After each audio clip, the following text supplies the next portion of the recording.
మీ అందరికీ ఒక డౌట్ వచ్చి ఉండిద్దే ఫస్ట్ టెస్ట్ కంప్లీట్ అయిన తర్వాత, అరే బుమ్రా చూసుకుంటే సిరీస్కి ముందు మరి 3 టెస్ట్ మ్యాచ్లు మాత్రమే ఆడుతా అన్నాడు, మరి ఇప్పుడు ఫస్ట్ టెస్ట్ చూసుకుంటే మనం ఓడిపోయాం, మరి దీని తర్వాత బీసీసీఐ ఇంకొక మ్యాచ్ ఎక్స్ట్రా ఆర్డర్ అబ్బాయి అనిద్దేమో అని మీరు అనుకోవచ్చు.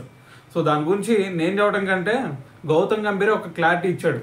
గంభీర్ ఏమన్నాడు తెలుసా, మీ అందరికి ఒక అపోహ ఉండొచ్చు అబ్బాయి, మరి బుమ్రాని ఇంకొక మ్యాచ్ ఎక్స్ట్రా ఆడేస్తామని చెప్పేసి మీరు అనుకోవచ్చు, కానీ ఎట్టి పరిస్థితుల్లో మేము బుమ్రా చేత 4 టెస్ట్ మ్యాచ్ ఆడించాలి అనుకోవట్లేదు.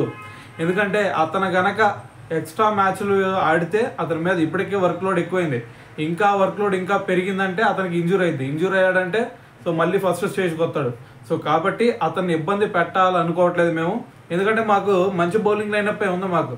సో వాళ్ళ మీద మాకు నమ్మకం కూడా ఉంది, ఎందుకంటే మేము 5th డే చూసుకుంటే ఫస్ట్ టెస్ట్లో మేము గెలిచే సినారియో కూడా ఉంది, కాకపోతే కొన్ని మిస్టేక్స్ వల్ల మ్యాచ్ వెళ్ళిపోయింది అటువైపు. సో కాబట్టి మా బౌలింగ్ లైనప్ మీద మాకు నమ్మకం ఉంది. బుమ్రా లేకపోయినా సరే మిగతా 2 మ్యాచ్ల్లో ఏదో విధంగా మేము గెలుస్తాం, సిరీస్ని ఎట్టి పరిస్థితుల్లో చేయి జార్చుకోము అని చెప్పేసి గౌతమ్ గంభీర్ క్లియర్గా చెప్పాడు అనమాట. సో దీన్ని బట్టి అర్థమైంది కదా, బుమ్రా ఇంకొక 2 మ్యాచ్లు మాత్రమే ఆడతాడనమాట.